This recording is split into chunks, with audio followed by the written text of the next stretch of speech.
Warning, listening to this show may result in increased levels of inspiration, motivation, and innovation. Side effects can include the immediate urge to take massive action to build a better business and life for yourself and others. You've been warned. Welcome to Influencers Radio with your host, Jack Mize. And welcome back to another episode of Influencers Radio. Today, we are going to be talking about something that is near and dear to my heart because I do have teenage sons and, they have different interests, different, areas that they're going in, and both of them are really passionate about what they're doing. And one of them, it is baseball. And I can tell you if you are a parent that has gone through the life of raising a child athlete, you know that it's far more than Saturday afternoon at the ballpark, that it really is a commitment. And for the kids that are serious about it and parents that are serious about it, it can be one of the most rewarding things in your life that you can do, and not just from your kid having fun while it's happening, but as far as a life development in not just physical, but mental, and with skills and just really skills that can last a lifetime. And if you're fortunate enough for your child to be really good and be really committed for the long term, you turn out for college scholarships and, even beyond for those that are looking for that ever elusive, and those fingers crossed that your child may get to a professional level of the sport if that's what they want. Well, that's why today I'm extremely excited to have a guest, because he's worked with athletes at all levels from that developmental stage, and seeing them progress in all areas, like I say, physical, mental, and beyond. Our guest today is JC Moreau. He is a sports performance coach and consultant, and he has worked with athletes at the professional level, collegiate level, Olympic gold medalist. He was the director of sports performance at both the University of Iowa and the University of Arkansas. But today he is really doing what he has a passion for and what he is so good at, and that is working with serious athletes during that developmental period. That time from, somewhere around 10 years old through high school and into college, when it can be so critical and the little things matter. And he really makes a true difference in their lives. So with that, please welcome to Influencers Radio, Mr. JC Moreau. Welcome, JC. Thanks, Jack. I appreciate the kind words, and I'm excited to be here and talking to you today. Well, and I'm excited as well, because I'm living, this, and I think there's a lot of parents out there that are living this too. And a lot of times it's tough to navigate all the what should I be doing? Am I doing the right thing? Am I overdoing it? Am I underdoing it? Am I, I want my kids to have fun, but if they're serious, I want them to do, understand that there's a commitment to this. So let's start there. Let's talk about the types of people that you are working with and you train as a sports performance coach. These are, even though they're young, as young as 10, they're people that are committed and they're serious about what they're doing. It's not kind of a hobby or, I think I need to get into shape type folks, right? Right, Jack. And I think the words you hit on there that were great were committed and serious. 'Cause it isn't so much, especially at the youth age, a talent thing. I certainly don't have. I was fortunate enough at one point in my career, the college level, to work with some very high level athletes that were, because coaches recruited great athletes, and I was fortunate enough to work with them. But at the youth level, I work with a lot of kids that are from every kind of background, boys and girls. Some are very athletically gifted. Some not so much, and that's why they're with me. The big thing at that age is also, where they are in their physical development. Some kids, as you know, mature sometimes as much as 2 or 3 years ahead of others. So parents may see that as a way to kind of even it out if their kids are a late bloomer, if you will. But regardless, the reason I enjoy that age group so much is you can really lay a foundation down and good movement habits, of good understanding their body better. And there is a big educational component, and that's one of the things I try to get through to parents is, what I do is not a magic solution to anything. It's going to be a 4-week program and then you're all of a sudden significantly faster. It's hopefully an ongoing process that will last years, and that you start off like anything in like the same as you would in school, in a very conservative, controlled manner, and then there's a very planned out progression that you follow as the athlete becomes more advanced and develops. Well, I think you hit on some important points that I'm going to circle back around to, because one, the fact that the kids are, and it's the age that a lot of times it sounds like that you're starting with kids. It's tough to tell that, when you say talent, right? It's tough to decide on, well, they're talented or not. This is oftentimes when a talent develops, right? And in order for that talent to develop, that they have to be doing the right things. So, first of all, I want to kind of separate or really define a sports performance coach, because I know a lot of people, there's terms out there like personal trainer, and different names that you hear with folks that are kind of in this realm, and some of those terms can be kind of ubiquitous. But a sports performance coach versus like a personal trainer, I think a personal trainer is someone that here you need to do this much cardio, then you can do this much, to get into shape. And a lot of times people go to personal trainers and have successful results when they want to kind of shape up for the summer. They want to get, develop a few better habits. But for sports performance, you're very purposefully focused, specifically on, I guess if I'm going to put it in simple terms, helping serious athletes get better, faster, stronger, that outcome that's going to give them a competitive edge. I think probably the biggest difference initially at least would be the training path, the education, the certifications, that type of thing. The knowledge that you acquire is all the vast majority.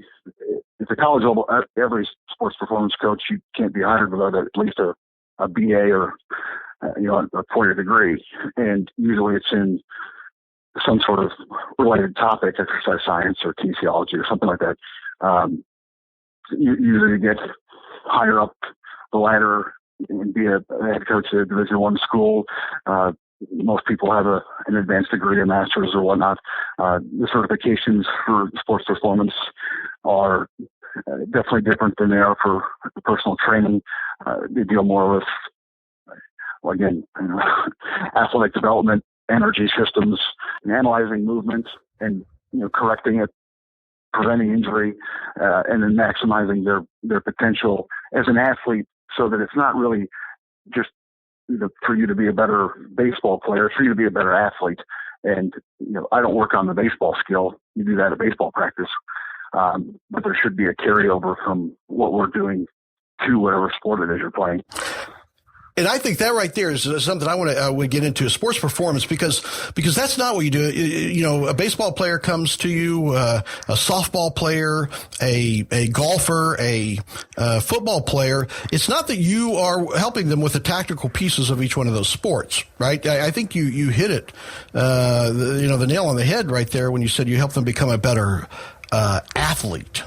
So I want to talk about that, about becoming a better athlete. And I guess, what does that start with? Because I know we had talked earlier a little bit about that. One of the first things you kind of look at is movement. You talk about the movement. Kind of go into that, because I think that is just really interesting and so important, that it's not that you just jump right in and say, all right, start doing setups and eat this.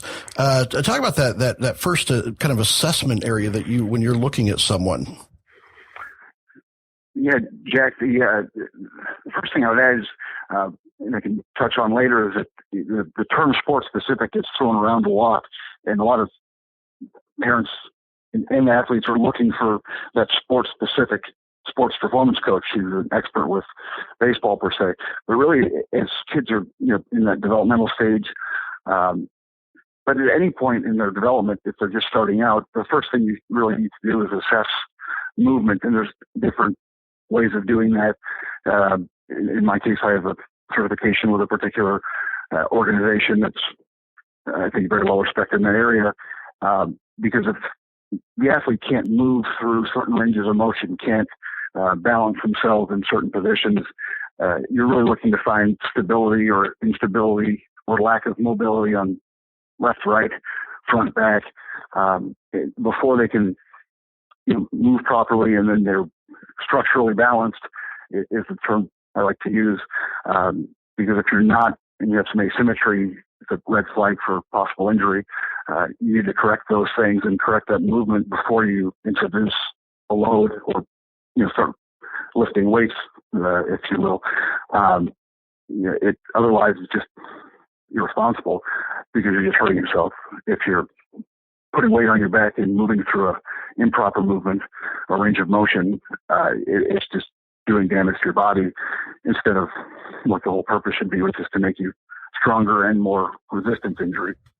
Yeah, and so when you bring up injury, so I'm thinking, my son, when I take him to his batting coach, that's what they work on for 30 minutes solid, maybe longer, is batting. When he goes to a pitching coach, that's what they work on solid is pitching.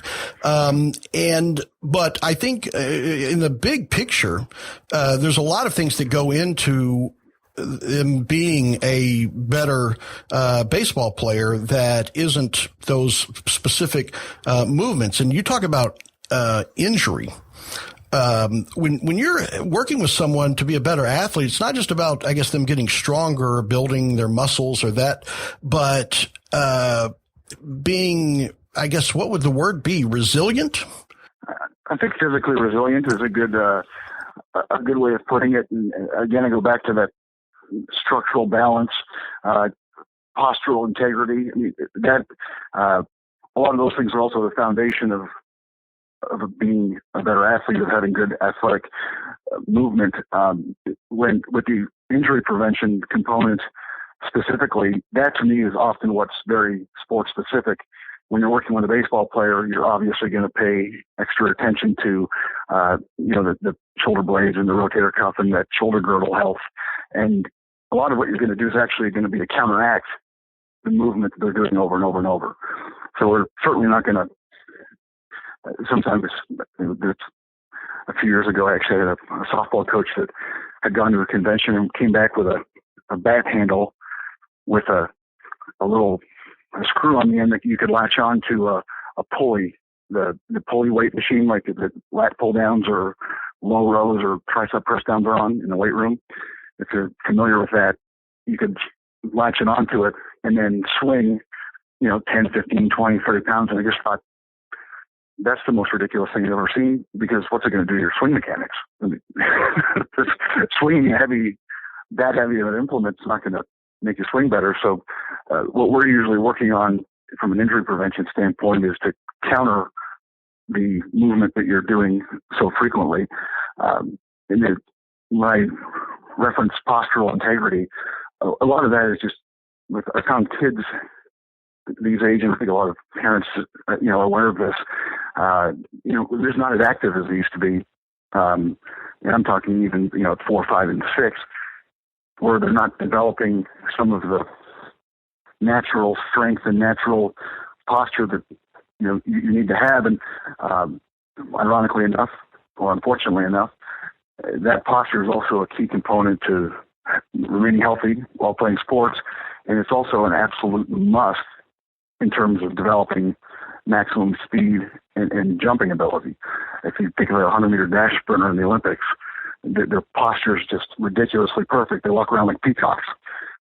It's because your posture has such a direct correlation to you maximizing the force that you're able to create when you drive your foot into the ground and you're sprinting. So the ability to maintain that posture and hold good posture through different positions is something we work on a lot with really athletes of all ages. That's something that never ends, because there's never a situation where you don't want to be in good posture. So it's not just about growth; it's also about recovery, right? Because we see so many kids today that have sports-related injuries, that are really kind of severe. And when kids have injuries that take them out for a season, that's a huge chunk of their high school career when it takes them out for that long. And it seems like there's more and more injuries in kids today than there was, say, 20 years ago, 30 years ago. And one of the things I thought was interesting that we talked about earlier was the fact that kids don't play outside as much in their early development years. They're not running around. They're not doing those things that they kind of build this naturally. Do you think that, the 200 channels of TV, video games, computers has affected the foundation of kids naturally developing before they get to that athletic years in their teens or preteens? Yeah, I do agree. Absolutely. That and the combination of that and probably just too much of certain sports without, again, a proper movement, for lack of another term. As kids sit more and more, you see it in adults as well.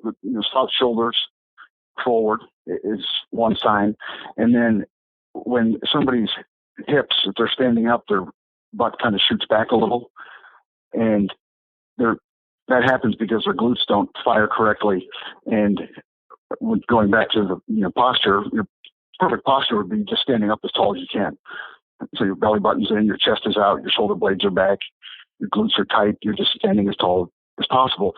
And a lot of kids just from sitting, and part of it, they also sit in school, they sit in the car going to and from all these practices, and more and more kids now are driving, an hour each way to go to, different travel team practices. And I'm not saying that's wrong, but they just do so much of it that you need to do something to counter that.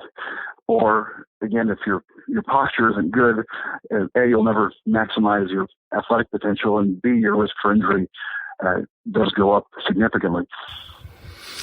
Now, one of the things I know as a parent for these of an athlete, a serious athlete, is that we get inundated with options that I never even conceived of before of, you need to put your kid through this system, or if you want to have the highest expectation of your child being able to, go to college and play this sport, you need to go through, this system. And there's so many DVDs and, weekend boot camps and summer this that promise that we get through with them, they're going to be a whole different person, and we're going to turn them into this, this athletic machine.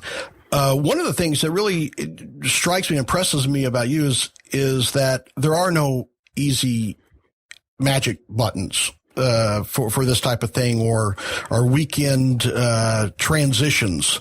That it because it does take effort and commitment. That it's something that I guess needs to develop a habit. And it sounds like what you do is you start creating that foundation that can last for a very, very long time to do that. So talk about that, to parents that are faced with those weekend magic boot camps versus something that's going to be more of a habit for their life and what that entails. And we'll talk about that.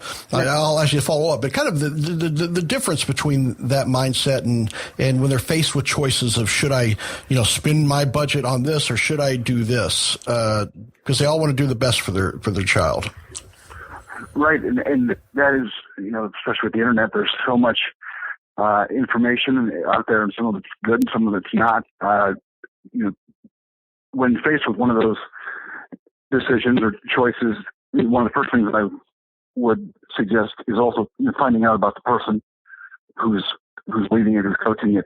I mentioned the educational component to a sports performance coach, but I think the practical experience, not that there aren't good young coaches, but like anything in life, you can't really replace practical experience. So, have they worked with athletes? Have they worked with many athletes? Have they worked with athletes in the sport your child plays, the age, the gender, those types of things? But then what we really try to drive home is that it is a process. There's no way to just add 3 inches to your vertical jump or take 2/10 off your 40-yard dash time in a weekend or even in 6 weeks.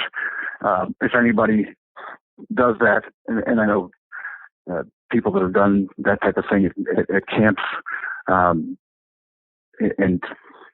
that's their business, but it's very easy to, doctor those results.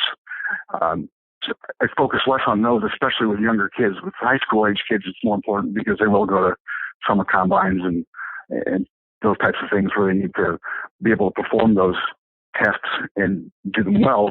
And so it's very important. But the youth age, again, just learning the basics of movement and then strength, and starting from the body weight type movements, the gymnastics type movements, the thing we talked about, not playing on the playground the same way, not climbing trees.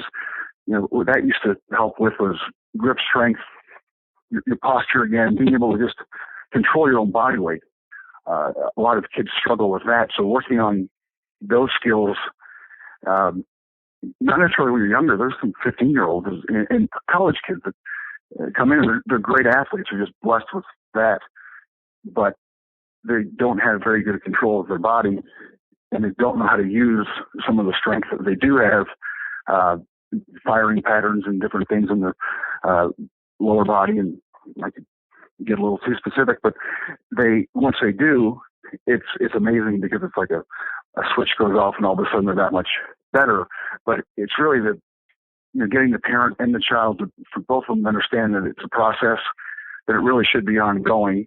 It's not something you can commit to for 2 months and then take 4 months off and expect to really see any consistent results. At the college level, we'd have pretty much full buy-in by the time I was done at Iowa, but even leading up to that point, there was, of the 24 sports, we had 1 or 2 that would work out for probably half the year and then take off half the year.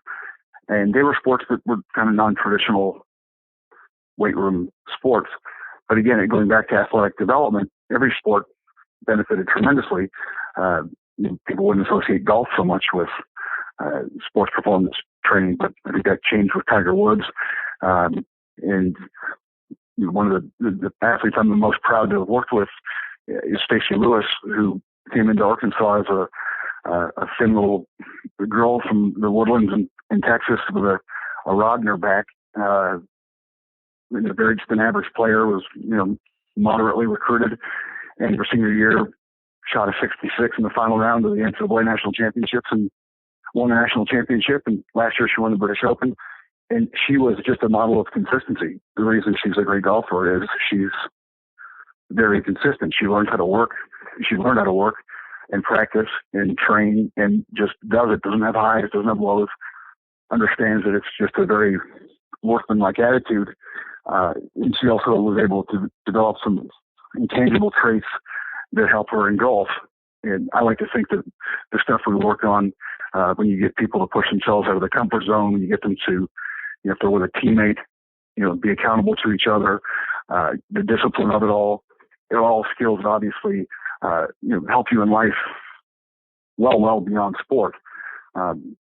we complain a lot about, I think, this new generation and the entitlement. And I think that sports is one area where, and definitely sports performance training or training you're doing with, hard conditioning or in the weight room, where I'm not going to say you're going to break that whole trend, but there is no entitlement because everybody's going to work, and everybody's going to have their own limit. So it's never one expectation for a group.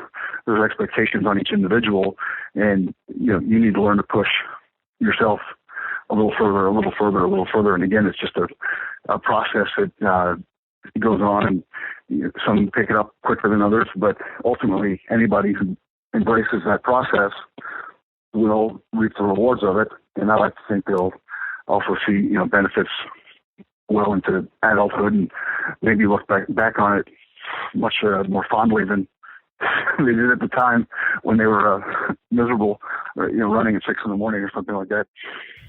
Oh, I believe me, I can do that. You always have fond memories. I have fond memories of football, but if I sit and think about it too much, then I start remembering how much I hated, those morning practices and things like that.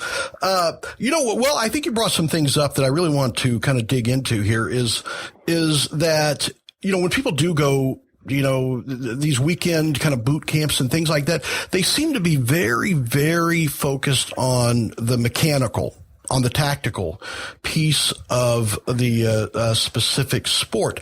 And you brought up some things that really kind of identifies the value that you bring to people's lives and creating that foundation, because it's not just about the mechanical piece. It's not just about the tactical pieces. You spend time on the mindset piece, which you talked about, that it's not just about how you move and how, fast you can run or how high you can jump. There's that mindset piece that is such a huge part of people's success and the reason that they can keep pushing beyond to create that success. So outside of the physical piece of this, how much do you work with your clients and on the, let's say, the nutritional side and on that mindset side? Well, it's certainly extremely important, and one could argue that those two are more important than the physical. But the mental component, I just for whatever reason, since I started coaching in the 90s, I probably from my own athletic experiences playing football in college, saw the value in intangibles. And I use that word kind of broadly because it can mean so many things, but not necessarily spending 10 minutes in a workout talking about them. But we will occasionally discuss things because, again, like the physical, there is a progression to it. You're not going to bombard somebody who's just beginning with pushing themselves out of their comfort zone when they're just trying to figure out how to do a movement. But as you progress in that realm, you can progress with, how you push somebody. And then as you do that, you can explain to them, why you're doing it, and getting them just to understand. I think this generation also performs better when you and I may have just done whatever our coach said because our coach said it. At least I did. I never questioned anything. I just did what I was told, or else. With this generation, I found that in some cases that there has to be that element to a degree, but the kids respond much better when you do explain some of the why to them. So the mental component, as they get more advanced physically, you can add more of the why they're benefiting from a psychological standpoint, from a, I don't want to throw out the word sports psychology, but from a psychological performance standpoint, there should be a carryover. There's just an innate confidence that is a result of working hard. And that holds true with anything. Hard work just begets confidence. You feel like you've earned something. And now, hopefully, that work is intelligent, not just hard. And then on that note, all that goes for naught if you're not recovering properly. So the same holds true with the nutritional component that, again, I'm not going to start. It's something that you need to be pretty cautious of in terms of gender, age, where a different individual's at with their body composition. Since I don't have a blanket way of presenting nutrition to each individual, I think it's something you have to, as you get to know the individual, as they get to a certain age, or their diet becomes more significant, because you will reach a point where you won't just continuously get stronger. The only way you're going to get stronger is if your workouts are properly programmed and written, you're giving full effort, and then you're also eating all the right things, taking care of your body, sleeping, and other things that we deal with on the recovery side. But we introduce those things, again, in a progressive manner, because I think if you throw too many things on somebody's plate, they just can't quite grasp it all at once. And that's also something, the nutrition part, that I like to include the parents on whenever possible, because they tend to be the one doing the groceries. So it's tough sometimes for the kid, depending on their age, to either understand fully and grasp what you're saying, and they often also don't control what they're eating or what is in the cupboard at home. And also being sensitive to what certain families have different resources. So it's a variable that is absolutely critical, but one that I think of everything probably has to be dealt with the most sensitivity, if you will, because if it's dealt with poorly, it can have a negative outcome with certain people. Well, I can say from experience and watching kids and it's on one hand, it's so great to see how naive they can be at times and their innocence. But on the other hand, you see the frustration. And I know a lot of parents think about this, and you brought up about that recovery piece, right? Because recovery is so important, and how important nutrition is, to recovery. And I see kids that are wanting to get this latest, supplement, or, I heard that I need to, be taking these vitamins or these supplements in order to get these gains, yet they won't eat a breakfast, or they're eating, they're eating, ices, that they'll want to do a supplement before they just drink a glass of milk. What is it? Do you work with them on getting that habit down? That real food and nutrition is what you work on before you start thinking about supplements. Yeah, every athlete I work with, we provide them with essentially a journal, for lack of a better word. It's about a 5x7 little book with our Strength U logo on it, that they'll have homework assignments, essentially. So little things that they need to do at home from a workout standpoint that, in my mind, there aren't too many things that fall into this category. I'm very conservative with assigning these things, but they don't really need my supervision to do. That I'm totally confident and comfortable with them doing on their own, and they'll write it in there. And then I encourage them to also, if it's a basketball player, for example, and they go take free throws every day.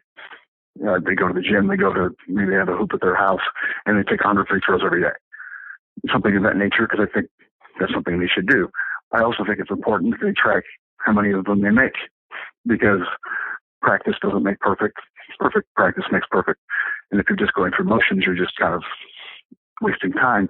And then along with that, in that journal, and I don't expect them to do this all the time, because again, I don't want the relationship with food to be a negative one. I want it to be, them to understand that its value, but still be able to enjoy it.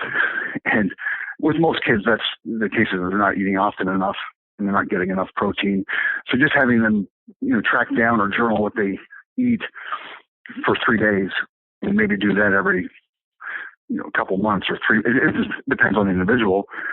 But something where they can you track that. And as I said, I don't like saying we need to overhaul your diet completely, but let's fix a few of the obvious.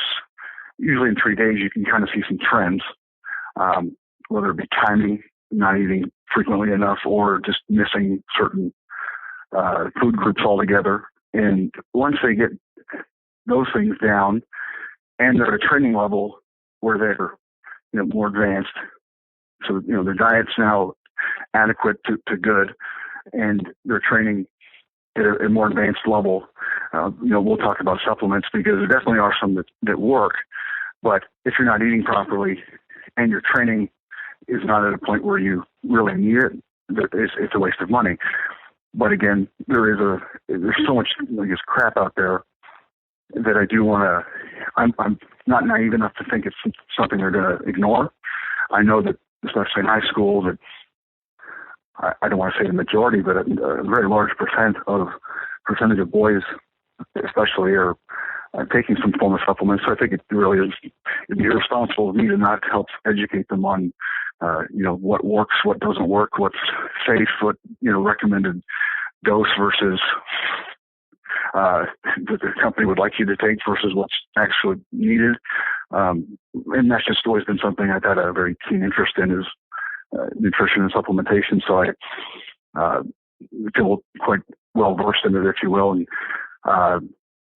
developed a performance nutrition program at Iowa with our sports medicine staff, and then 2 professors from our nutrition department. It was a collaboration, but doing that because it is such a critical piece, and it is a habit thing again. And like you mentioned earlier, with everything else, really, the habits, you hope, are something that they're going to take with them for the rest of their life, because it amazed me at the college level. It almost did not matter what background somebody came from, how little these 18-year-olds and 19-year-olds knew about nutrition. They just had not always, but very often had no idea what had protein in it, where they could get certain vitamins, where they knew that they were supposed to eat vegetables, but not really. They just knew very little. So that's something that, in my experience, again, you can't sit there for 30 minutes and preach to them about it, because if they're not interested, they'll go in one ear and out the other. But if you present it to them in the performance side of it, because that's their interest, that's their goal, that's their their MO at that point in their life, and you, I think, address it one thing at a time. In my experience, that's worked pretty well at getting kids to buy into the importance of that. Well, yeah, and I think what you said is it really does come down to being an investment that lasts a lifetime. I know a lot of parents, and I'm one of them. You spend a lot of money on camps and getting better, but the investment in just becoming a better athlete, and I hate to even, attribute that definition to physical, because I think you've kind of redefined athlete, at least in my mind. And I know you redefine the term athlete, in the minds of your students, your clients, and the people that you've helped so much, is that being a great athlete is, much more than just the physical. And I think, the people that have benefited from you, and that have gone from that developmental stage, and you've had people that have gone on to professional careers as athletes. It really is an investment that is just so tremendously powerful in my mind, and that's why I feel that you are definitely an influencer, because of the lives that you've affected, not just in the athletes but their families and the people around them. How can folks find out more about JC Moreau and your sports performance programs? The website is thestrengthu.com, and my email address is jc@thestrengthu.com. And I welcome people to, write with questions. I get them all the time. I'm happy to talk shop and help in any way I can. I appreciate you having me, and it's been fun talking about this stuff. And it still makes me laugh sometimes because a lot of it isn't really that complicated. I just personally believe in a certain perspective, and that it's more important to help people maximize how they use their body, which really is doing simple things perfectly instead of doing more fancy stuff. A lot of people, I think, are trying to almost impress somebody with all the exercises they know. And there may have been a time in my career when I did that, but really just getting very proficient at doing the basic movements. And it's hard to get over what those are in an interview, but, is what's going to help somebody. So, my one recommendation to parents out there would be to, again, do your homework on who you have your child working with, and then just be willing to commit to it, because, anything short of a long-term commitment, and that doesn't mean 4 days a week year round, but there's a year-round participation, really won't yield the same results, and you won't get the same benefit. Powerful advice and information. I want to thank you for sharing that with us today. So there you have it, folks. TheStrengthU, the letter U.com, is the place to find out more about JC Moreau. We'll have that on the show post along with this episode. And until next time on Influencers Radio, remember, you are the only real game changer. You've been listening to Influencers Radio. To get all past shows and updates on future shows, visit influencersradio.com today or follow us on Facebook at facebook.com/influencersradio.